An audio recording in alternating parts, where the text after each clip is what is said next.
Emergence of Wellbeing in the Workplace. My name is Stephen Huerta. I'm the co-founder and CEO of Workify, a modern employee feedback platform. So happy New Year, and thanks for joining us. I can't believe we're already a month into 2021. It's just crazy.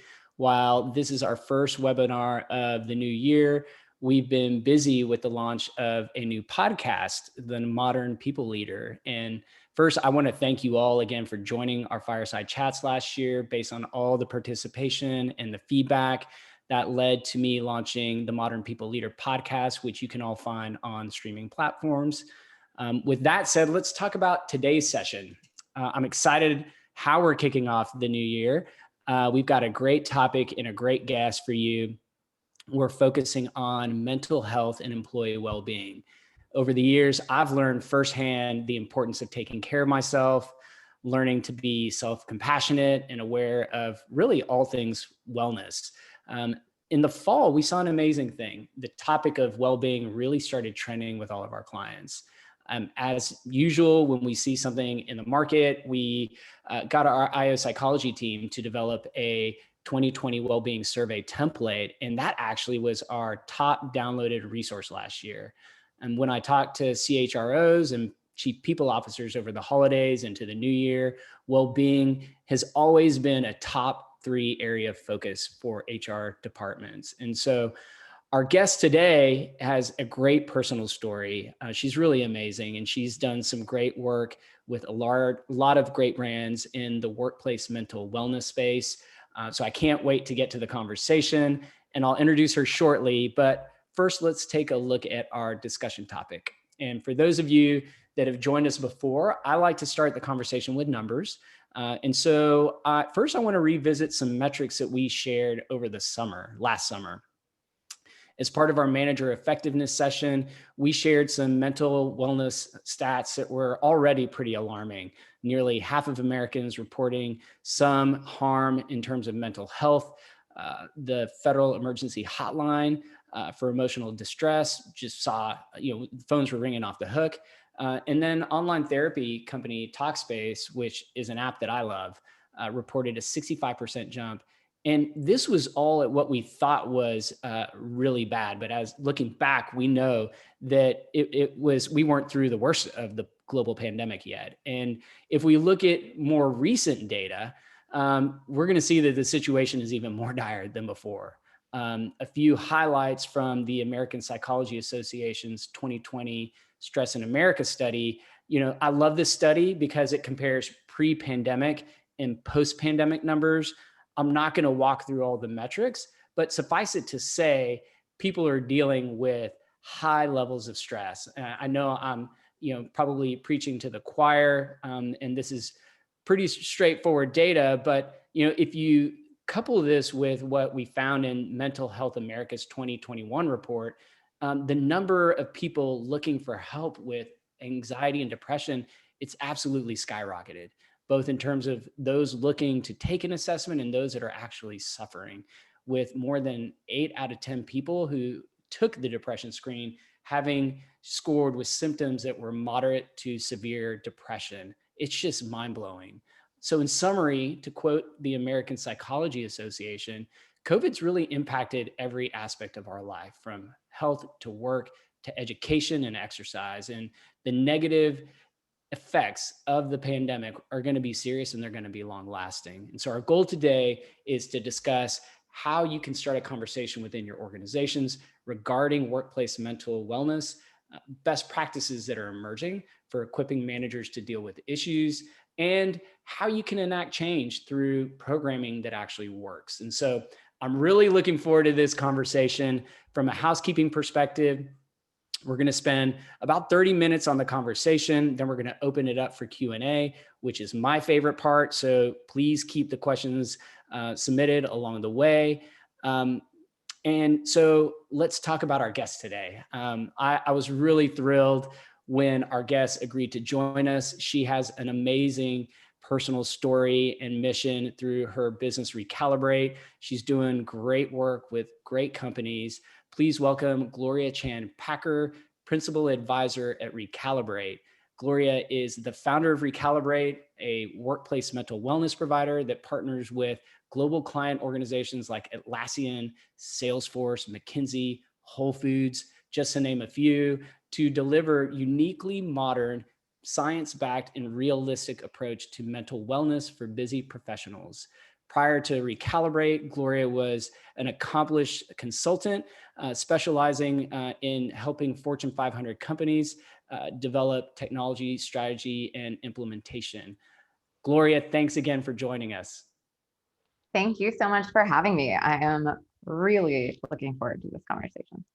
Well, we were first, a little bit of background. We were first introduced early in your career as when you were a management consultant. And I have to say that it's been great to reconnect. And as you know, I've silently watched your career progress and, watched your pivot to entrepreneurship. So congratulations on everything you're doing. What excites me most about today's conversation is it's really twofold: your personal journey regarding the topic of mental wellness and how that's interconnected with the work you're doing as an entrepreneur. So thanks again for joining us. Thank you. Thank you. In our catch-ups, you, as we were preparing for this session, you shared with me your own journey. And I thought it would be great if you don't mind sharing some of your personal story with the audience. I think it's just such a great, awesome story. Yeah, no, not at all. So excited to be here. I'm excited to see a lot of you guys, see even a few familiar names. For those of you who don't know me and don't know my story, as Stephen mentioned, I started my career in a pretty traditional corporate route. I spent almost a decade in management consulting, kind of living the classic professional services firm life, climbing the ladder, traveling every single week, burning the midnight oil, working those billing hours. And, I had specifically looked for a firm, even when I was recruiting out of business school, that I thought offered a little bit more work-life balance. And it wasn't until a lot later in my career that I was somewhat forced to re-examine even what I had thought work-life balance meant. I had a really challenging and fulfilling career that I loved, but it ends up, I had a relationship with stress that didn't end up being terribly healthy. And I never had a reason to look at that, because I thought that even though I was working really hard and working really long hours and traveling all the time, that because I was still able to kind of stay physically fit and squeeze in some workouts, and then I still was able to kind of engage in my personal relationships, that meant I was like doing it right, that I had work-life balance checked off. Yeah, and I think that's a really common thing. You get so caught up and so wrapped up in that corporate chase, what one of my friends describes like the caterpillar pillar, like you're just climbing up this pole and you're so small, you're not aware of like the things around you. Yeah. And you kind of get to the top and you're like, wait, why have I been doing all of this? And was there like a breaking point for you that really caused you, or was it just a culmination of all of those hours that you were grinding through? It was a little bit of a breaking point. In mid 2017, I started struggling with migraines, which I had had like a handful of, but they were never chronic. It was like once every 6 months if I forgot to drink coffee or didn't sleep well. And for me, my migraines were pretty bad, where it was so much pressure and pain in my head, that eventually a few hours in, I wouldn't be able to like do any light or sound. It just felt like a train was running over my head. And then I wouldn't be able to keep any food or even water down. I would just be like, everything was coming up for at least 6 to 8 hours. It was completely debilitating. And in mid 2017, I started getting these migraines like once a week. And that was really scary. I quickly started working with a neurologist here in Austin that I thought she was great. I'm so glad I was with her, but she was like Mayo Clinic trained and kind of had creme de la creme status. And in one of my early visits, unsurprisingly somewhat, she really kind of honed into what my work life looked like. And she was asking a lot of questions about stress levels. And in addition to prescribing some medication, she really strongly suggested that I consider mindfulness or stress management tools. And in my brain, being like very corporate high achiever, I was such a butthead. I was like, what does this doctor know about stress? Like, I don't have time for mindfulness, and that's not going to help me resolve any of the things I'm feeling around stress or burnout or my career existential crisis. And I was very skeptical of how something that fluffy feeling was going to work. And I even tried like the Headspace app a few times while I was on the plane. Probably not the best time to try that out. And it didn't stick for me. So I kind of let that fall by the wayside. And by fall of 2017, I was getting my migraines every other day, if not every day. And it's hard for me to even like think back on how out of control I felt, but how badly I was trying to still like grasp for control and just white knuckle through it. And even like my firm was so supportive, but I think even they didn't understand like the magnitude of what was happening because I was covering a lot of it, kind of holding it close to my chest. And That's it. It's such a hard thing to understand, like the personal experience going through that, and then the external, like observing that. And I've had people on my team that have struggled, had similar but different struggles, and it can be really challenging to understand. And yeah. so, what was the how did the path kind of veer into you really this becoming a personal mission and you wanting to start what became Recalibrate? Yeah. So after 2 or 3 months of just struggling and realizing I needed to make a change, I decided to go on short-term disability, which I don't think anyone ever expects to, and I certainly didn't. I wasn't even 30 at the time. And as I headed into that time off, I really started not only taking time off, but it was helpful for me, I think, to do a lot of learning around what scientifically was happening to me from a mental and physical health perspective. And this is where I really educated myself better for the first time around so much of the body brain science behind a lot of our shared mental wellness experiences around mind body connection when it comes to things like stress or pressure to perform, or how we tie our identity into things like perfectionism at work. And as I came out of that, and as I even kind of went back to work, I just felt like there had been such a shift in what I had learned. And I was really recognizing that at the time, and I think still right now a little bit, we live in this culture where you wear stress and busy as this badge of honor, and we glamorize being so busy that we can't either take care of ourselves. And then we stigmatize slowing down and talking about our mental health because that seems weak or not as productive. And it just felt like this unsustainable model that I had lived through and burnt myself out on several times. And then I had watched peers do the same thing.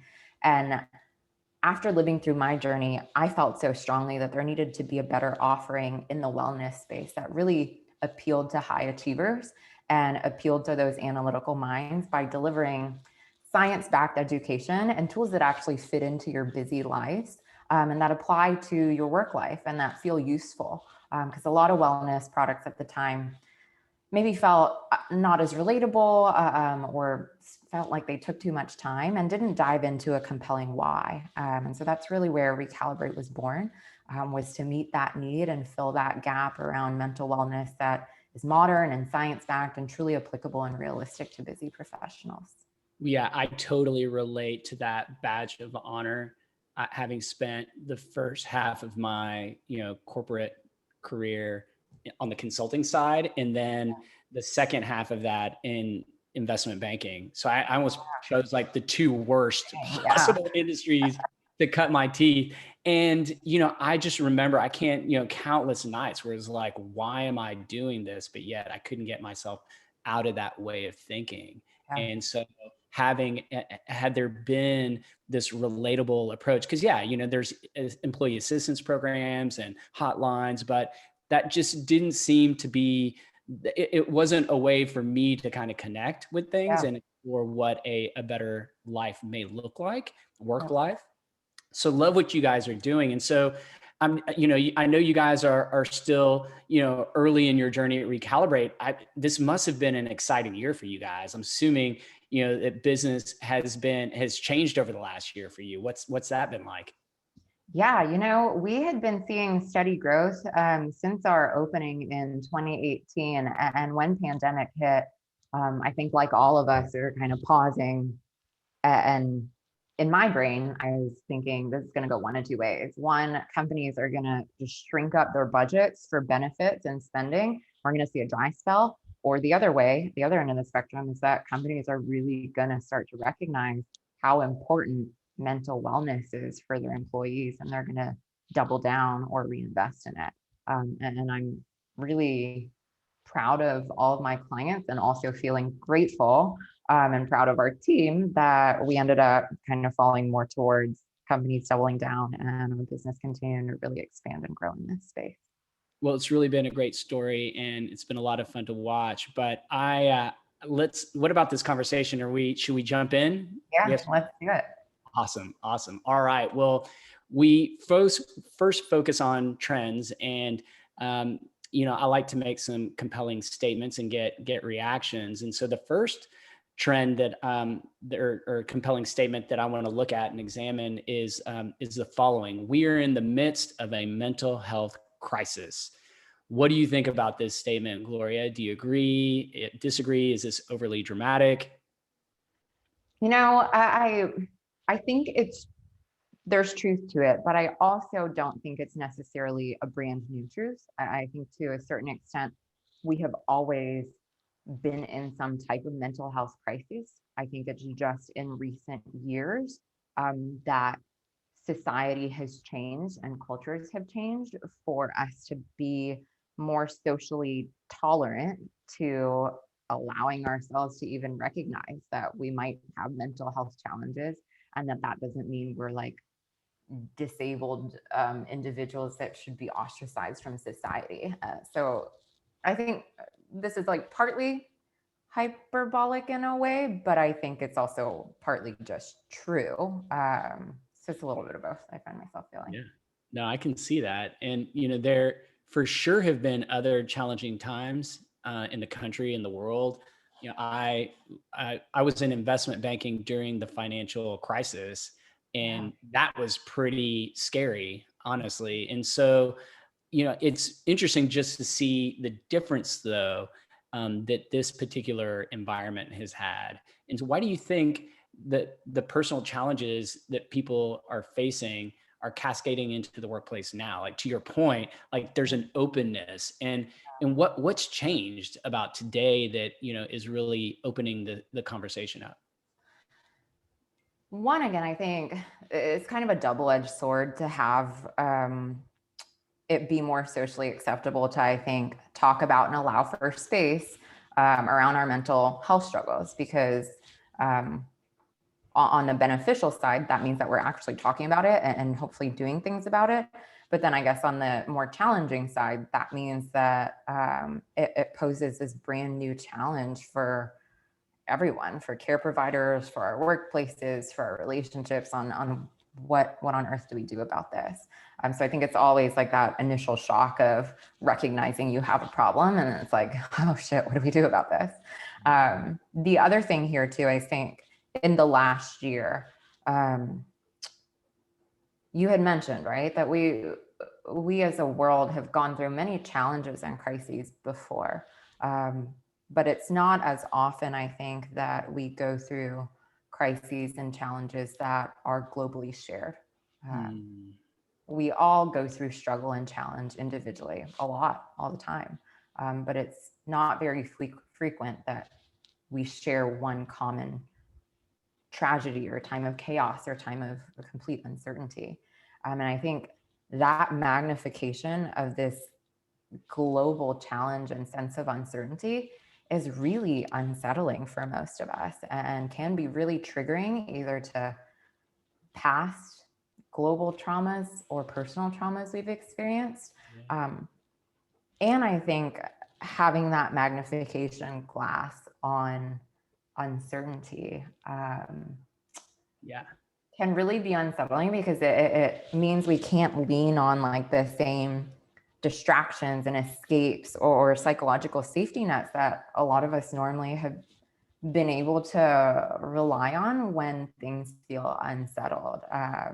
And that's a lot of, I think, our work around mindfulness and mental wellness is providing people skills to feel at home in their mind, whether things are going well or not. But I think that is such a burgeoning skill set that a lot of us don't have, to where when things are consistently crappy, that really puts things into more of a trial and challenging situation like we're seeing right now. Yeah, one of the things that we've seen in our data, and we've also that I've experienced just as a manager and leader of my company, is like connection. Like, how do you connect with people? How do I connect with myself when it feels like I'm going through this like same Groundhog Day, and it's all kind of blurred together?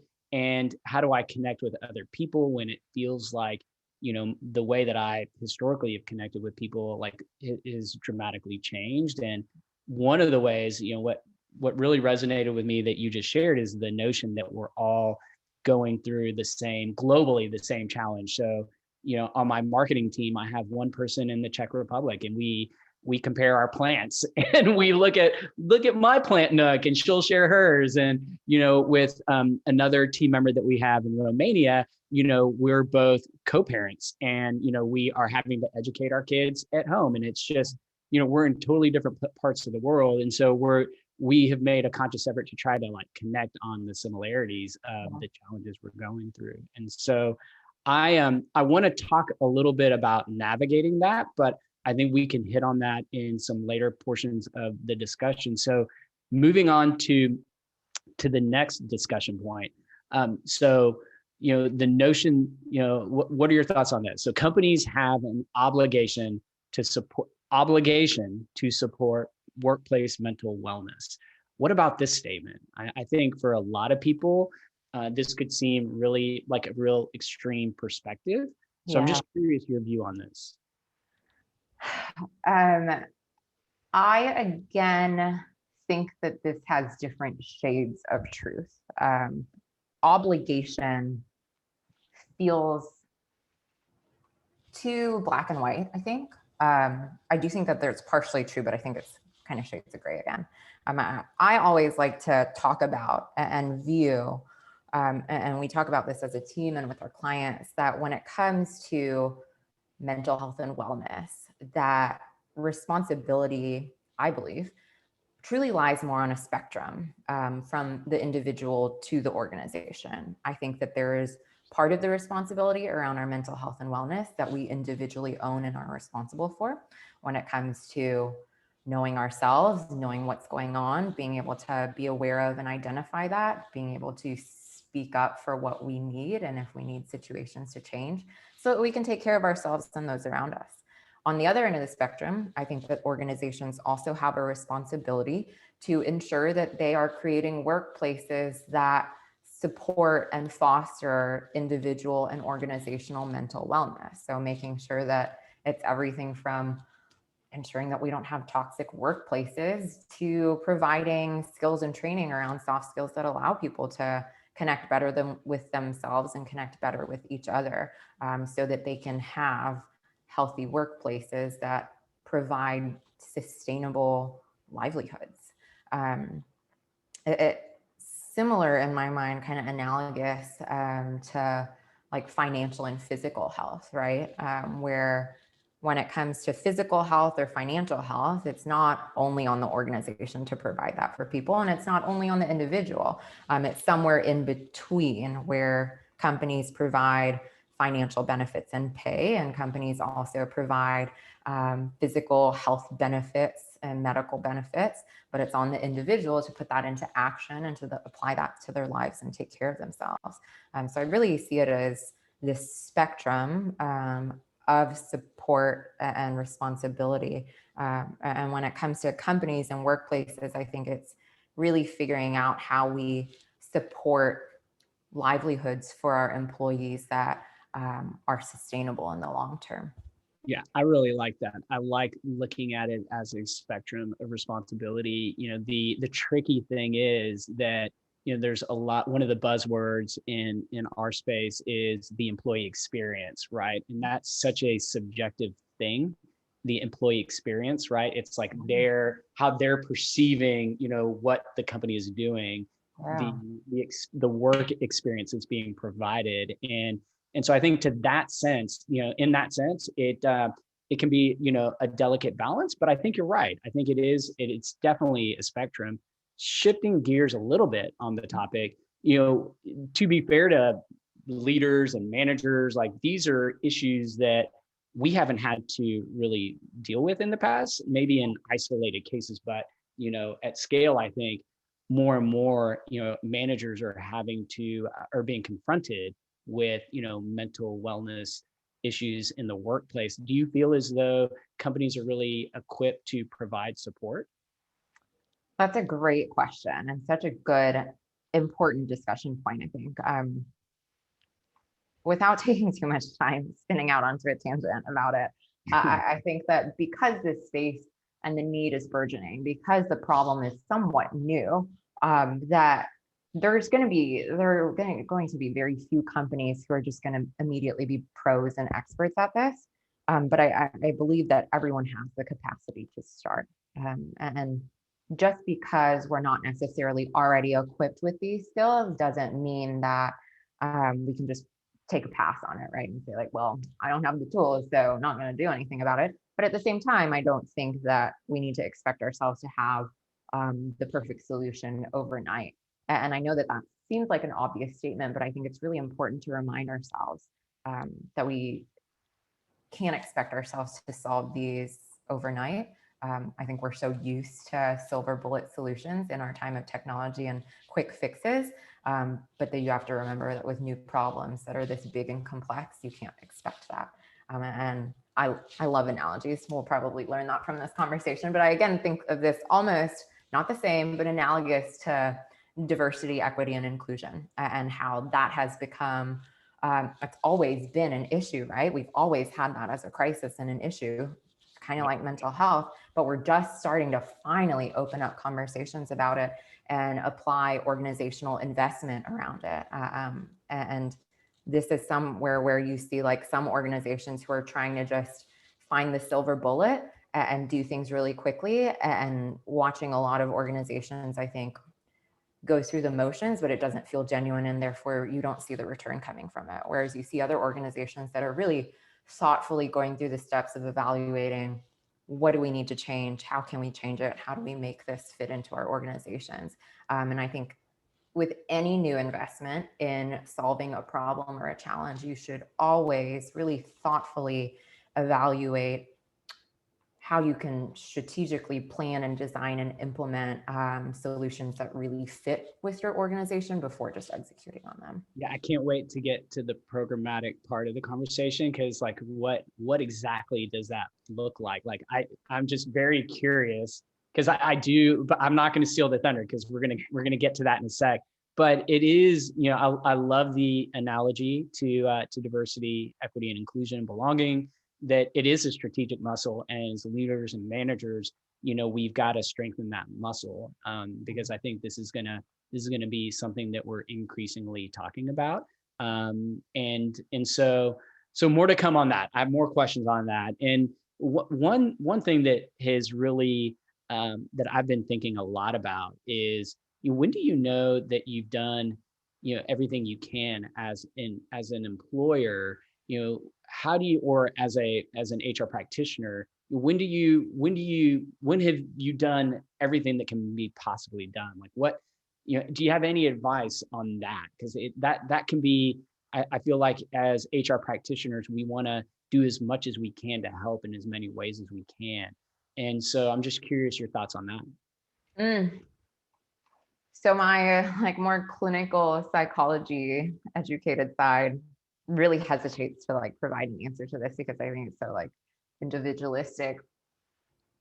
That whole question of like, when do I know that I've done enough and what that means? So I'm not going to jump into that. Putting more my corporate hat on. Yep. I do still think it's a very delicate balance, but I think asking yourself a few questions around what challenges do I really see right now in our organization specifically? What could be better? And what can I do individually to help influence that to improve? And I think remembering always that enacting organizational change is so delicate and complex. Change is hard, and we all know that for a reason. And so I think when it comes to our HR leaders and our people leaders who are trying to change this, I think we always have to remember that change isn't overnight, and it oftentimes can't be quick. And to think over and over again about those questions around what's the challenge, what could be better, what can I do about it, and keep iterating through those three constantly, and balancing change with what is truly effective and sustainable. It's one of the hardest things I have seen, not only in my management consulting career before all of this, but especially now too, as we partner with organizations specifically around mental wellness, that you want to see all the change at once. But a lot of times if you expect that or jump too quickly, that's where you actually see a lot less efficacy in change programs. Yeah, one of the things you mentioned is that in our prep calls was just around there being a gut instinct element to this as well. And in one of the Modern People Leader podcast interviews we did was with Debbie Shotwell. She's the CHRO of Stack Overflow, and they are, high tech engineering, high growth company, and they've really leaned into when it feels like there is a need to be flexible, like around the election, around some of the things that have been going on more on the political side of what's been happening in this country. They've really leaned into just offering like wellness days off. Like if you need to check out, like that's something that that's very easy for us to do, and we don't have to overthink. Are we doing enough? Are we doing too much? Because the way we work this is just something very practical that can be done. And so I think that gut instinct is huge. And it's intangible, so I don't want to harp on it too long. But especially for our HR and people leaders, right? You're like the heart of humanity and standing up for the soft, less tangible people things that are critical to the workplace. And so I think listening to your gut too, when it comes to that question, what should I be doing, is really important, because I see HR and people leaders as the kind of heart of the organization that does the gut check and that holds an organization to the gut check when it comes to these things.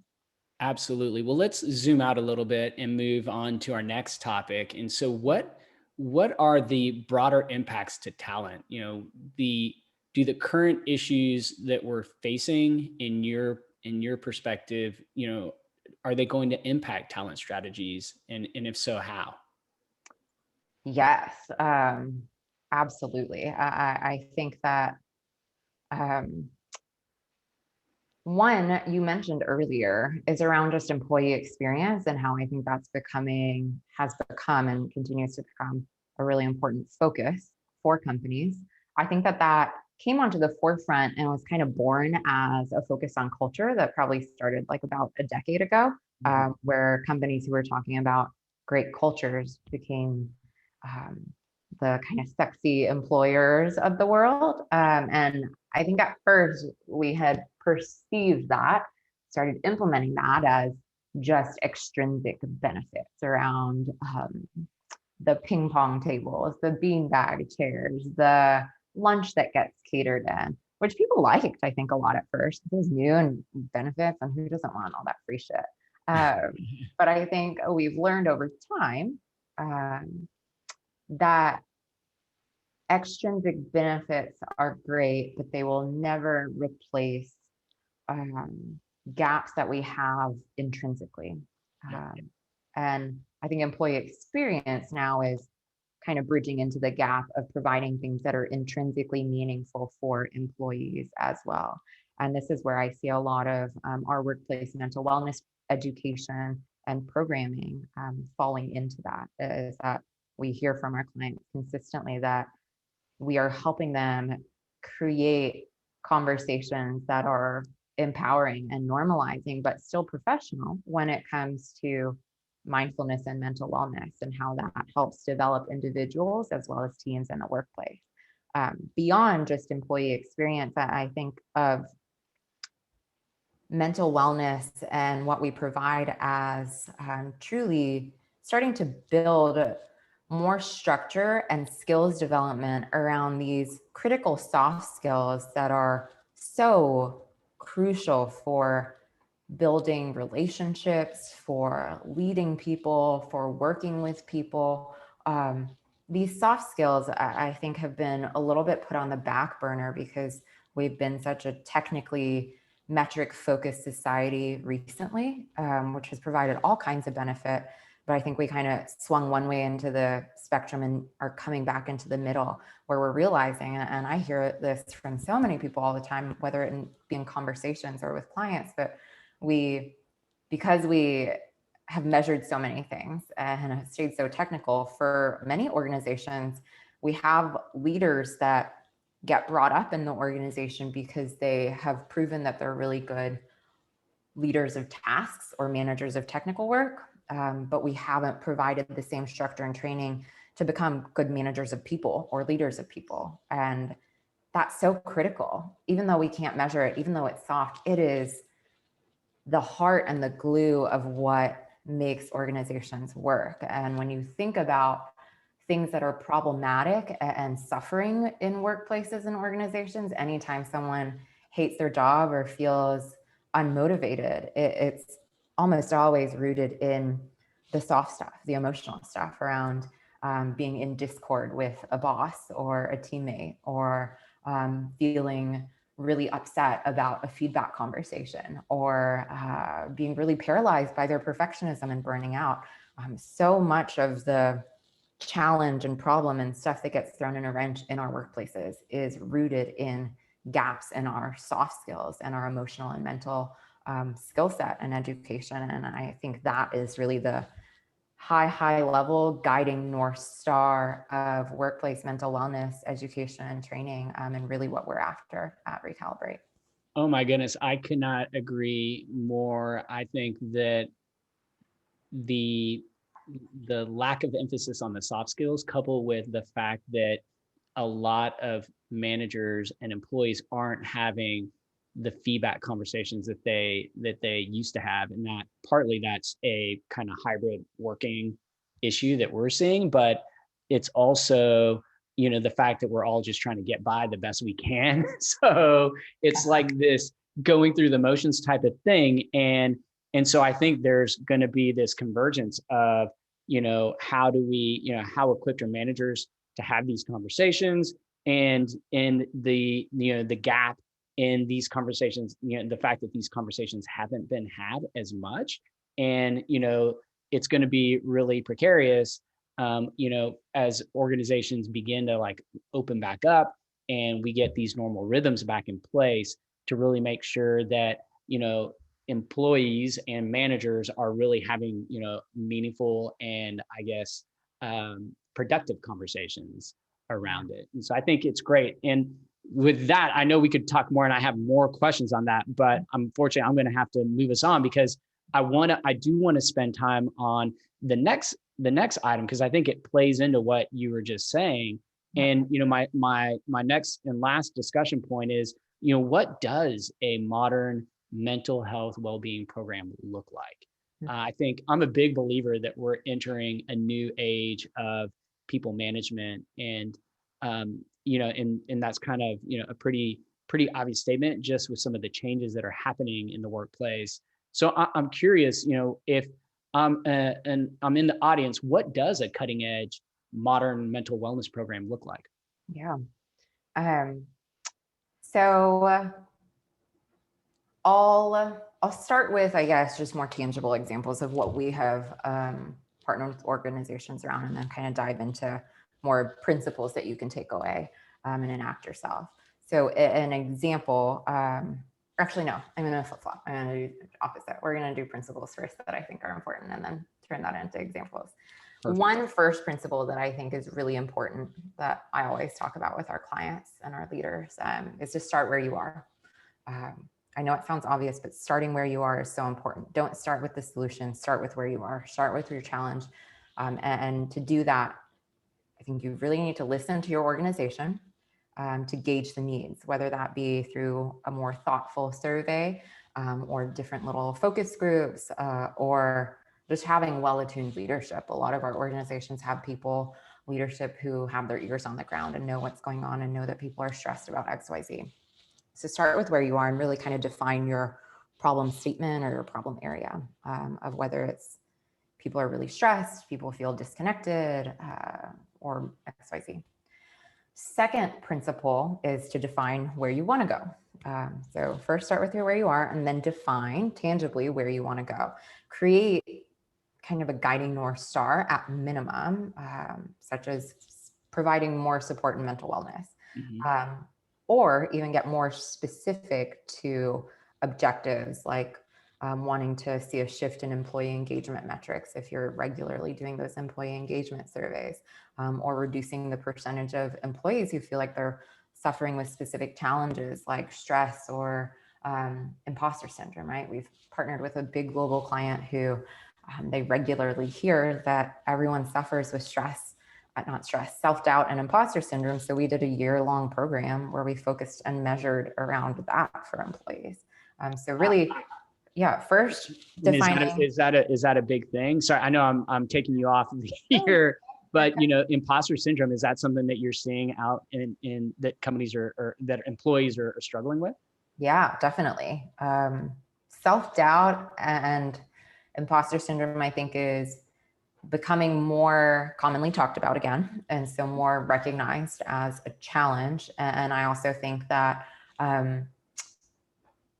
like right now we see with our millennials and kind of new generation, I guess, of workers that people are moving up ranks and taking on new roles and have that appetite to do that more quickly than previous generations that weren't moving as quickly. And so I think the double-edged sword there is that when you're put into a new role, you will feel that imposter syndrome a lot more. And I theorize that that's one of the reasons why we're seeing it talked about more. I'm Gen X, and I'm pretty sure the guidance I got was, you just need to fake it till you make it more. That literally was the extent of that conversation when I was a new manager.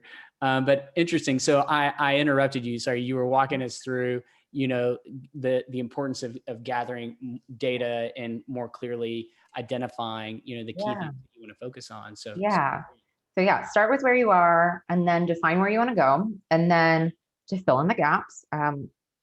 I really encourage partnering with an expert or a resource provider that can partner with you on that journey, and that can really help provide partnership and tailoring around topics. So whether you want to focus in on stress or anxiety or self-doubt or imposter syndrome, but also making sure that you are tailoring your solutions when it comes to the format. So knowing if workshops work better for your organization, knowing if more interaction and sharing and kind of employee connection is important, so that whatever solution you provide is truly engaging and fits your organization. And I think that's a really culturally specific thing. And then also making sure that there's plenty of partnership and tailoring on the structure of the solution, whether it's a full year of curriculum, or if it's a buddy system, or if it's just starting out with a few events. This is where I'll note that I recognize that taking steps around like starting where you are, defining where you want to go, and creating a more tailored solution feels bigger and more complex than like a really easy turnkey solution, like purchasing an app, for example. And I think, like, I'm not wanting to trash on apps by any means, but I do think that they have limitations, and many of our clients will actually come to Recalibrate and start conversations after trying to enact mindfulness by just purchasing a giant corporate subscription to like Headspace or some meditation app. And even though the cost per head per month is really low, when you put that all together, it ends up being a pretty giant cost each month. And most of our clients have seen that there's really low engagement, that people aren't, even though they know they have access to the app, they're not using it because they're too stressed out or they're too busy and they haven't built the skill set yet. And this is where I think we really want to help provide more value in creating programs that truly engage employees, that start with the why of, this is why mindfulness and mental wellness is important. And these are the different topics that we're hearing from you are important. And this is how it applies to the challenges within this organization and within what you've shared. When it comes to human stuff, like for everyone on this call, right? When it comes to you and your self-development, like, you are probably not going to listen to a robot or an app or trust them to navigate you through all the intricacies of what relationships and your mindset and your behavioral patterns look like. We want and need services and education that I think really can meet us where we are, and truly understand our experiences to deliver education and tools that really fit and can create some change. Yeah, I think a lot of companies want to, get LinkedIn learnings and an app and put that out there and call it a day. But, it's a journey, and the way I think increasingly employees are recognizing that these are just these things that are being offered that, that don't necessarily help me with the issues that I'm dealing with today. And so I can see that being a need. And so, in terms of effectiveness, how do you start to measure, the effectiveness of the programs that you're putting into place? Yeah. One common metric is around employee engagement that I've talked about a lot. So that can be in attendance metrics of services and programming that we're providing. It can be in satisfaction, so kind of measuring employee sentiment, or it can be as specific as measuring kind of efficacy of our programs, where we're actually doing like educational evaluations around like tests, little tests and quizzes and digital badging that you see commonly around other more hard and technical skills training. I think we also can see measurement and impact when it comes to some of the more commonly discussed metrics like productivity or retention or absenteeism. And I will note that, I just observe that for a lot of wellness programs or any vendor who's selling a company on something, will always kind of note that this will help increase retention and productivity and absenteeism. And I do believe that, but I also believe that it's pretty difficult to create a truly controlled experiment to prove that this one change is what's changing your retention or absenteeism. Like, there are so many different variables that can impact that. And I always like to note there that it's not that we should ignore that, but I think that I just encourage everyone to practice prudence around being sold on that, because it can be really difficult to truly prove that. We have started conversations and been exploring that, and that's why we understand that. And we've been talking even to like the UT Austin business school, their management team, around creating opportunities to provide studies and like truly provide that controlled experiment for companies that want to test some of this out, which I think is really exciting and great, but also comes with a lot more legwork and labor too. And one last thing I'll share. Yeah. When it comes to measurement, I struggle with this a lot because I came from a decade of management consulting. And so you probably get this too, Stephen, like I'm all about the metrics, and I have this quantitative versus qualitative battle because it feels like we should measure a lot of what we're doing at Recalibrate, but then at the same time, like so much of this is human. And I think a lot of what makes us human and our humanity, like you can't measure really. So I always have this battle. And one of my clinical advisors As I was bringing this to her, she recommended that I remember that like there's always a balance, just like our brains are. We have a right brain and a left brain, and you need part of the left brain to provide the structure, but you need part of the right brain to provide the vision and the feel, and that we as human beings are not all metrics and tangible. We're also largely intangible and feelings and the soft stuff. And that's where I think that beyond just measurement and metrics, one thing that I find myself increasingly curious about, and that our partners are too, is in addition to metrics, just focusing on creating a workplace that allows people to really understand where they fit within an organization and fit within the story and the fabric of the community that makes that organization up. I think that you can't measure that a lot of times, but that it is a really important, crucial thing to some of the things we do try to measure, like retention and employee happiness. And so what I'm hearing is, if I'm just to kind of re-summarize like all the great stuff you just shared, if I'm looking to design a wellness program that is really geared toward kind of the modern workplace, I'm being really intentional, and I'm looking at, you know, where we are, what we've done, having a clear, you know, data set that I'm working from, to understand, you know, what are the things that are working and where do we have gaps, and that will help me define where we need to go. And I love the guiding North Star example that you gave. And there really should be key metrics that we're looking at in terms of that journey that we're going along. And as sort of a transition to the Q&A, because I can't believe we're already 51 minutes in, and I think we have hard stops. I'll start the questions with, what's the one thing that companies should be doing right now? If I can invest in one thing, what do you recommend that is?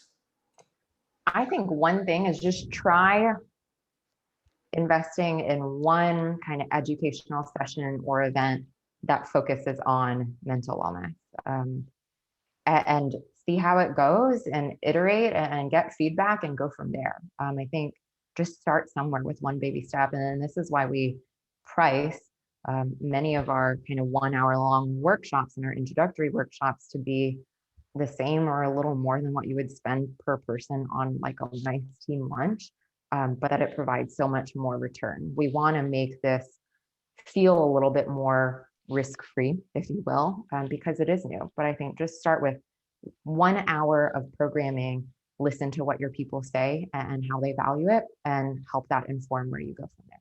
I love that. And people can find examples of what, you know, that kind of program could look like at Recalibrate's website. Like where do I go to get some ideas on what that would look like? Yep. Our website, recalibrate.mind.com, and we have our in a 2021 standard corporate service menu out there that provides things that are more out of the box, but we also do plenty that we tailor specifically with organizations too. All right. Well, I have a few questions here. The first question that I have is from Rob.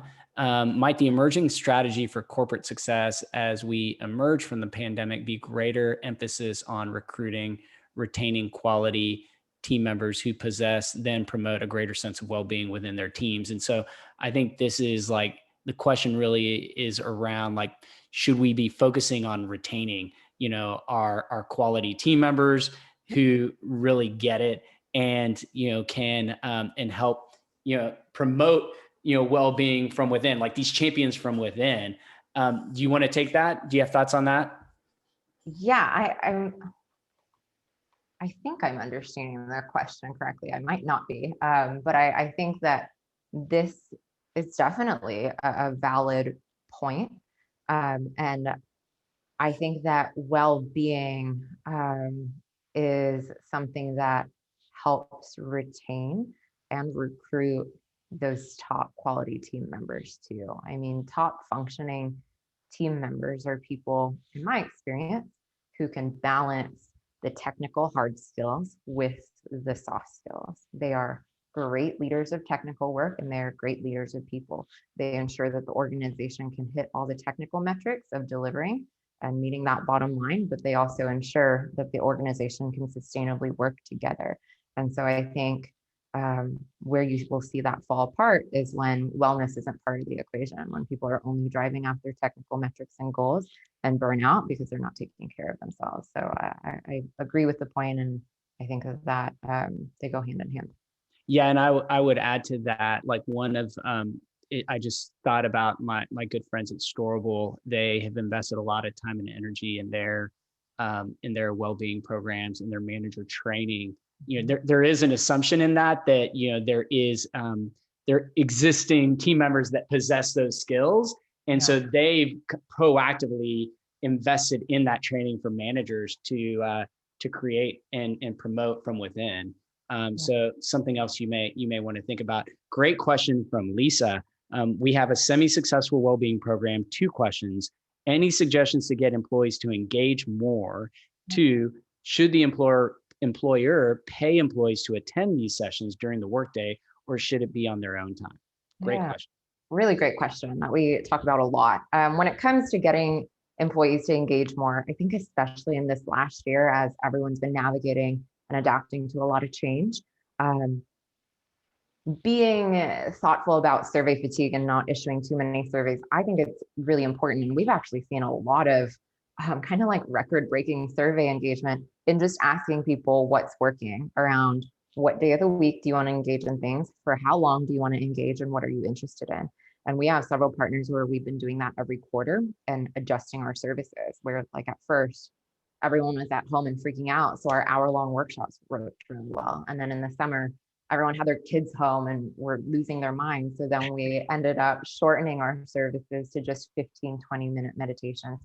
So I think employee engagement goes hand in hand with fit and what works for people. This is where one of our services too, which are just one-on-one mini sessions, they're 15-minute sessions that people can book on their own calendar, on their own time, are the most popular because they fit everyone's schedule and fit everyone's needs, and everyone has 15 minutes to get a little bit of benefit. Second question around, should the employer pay employees to attend these sessions during the workday? That is such an interesting question that I actually haven't thought about very much. And I'm conflicted, but yeah, I'm conflicted too. I mean, who doesn't want to get paid or like get some benefit? Where I think that could be done well, I guess my immediate thought is just thinking about what comes across, I think, is genuine is important.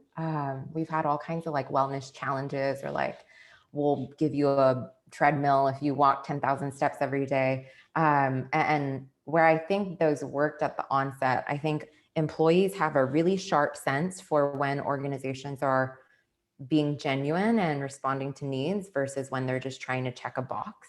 And so I think when you're thinking about incentive programs, again, just trying to make sure that you're really listening actively to employees and tailoring that fit so that it doesn't come across, right, as like another challenge or another incentive program. Yeah, we have a couple more questions that I'm going to try to squeeze in. What generational, I'm paraphrasing Rob's last question. We talked a little bit about Gen X. I made a comment. Are you seeing any generation specific issues or differences that are coming up with your clients?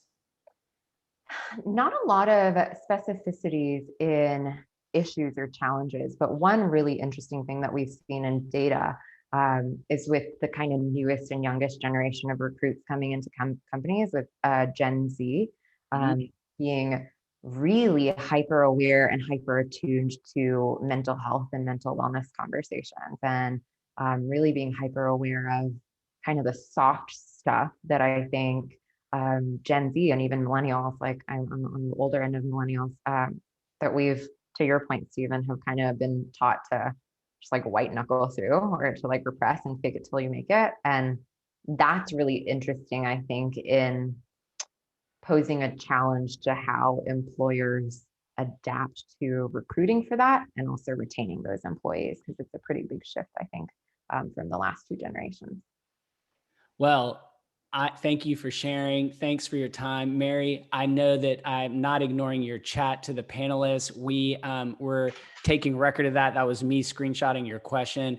We'll have to get back to you offline, but I'm always committed to our audience and participants to get any information we can to you. But we're out of time. I just want to thank everyone again for joining us. We will send a recording of this presentation and this fireside chat to anyone that wants it. Gloria, thank you so much. It's been an absolute privilege having you today. I really enjoyed this discussion. Thank you. Thank you. I did too. And thanks everyone for tuning in. Bye, guys.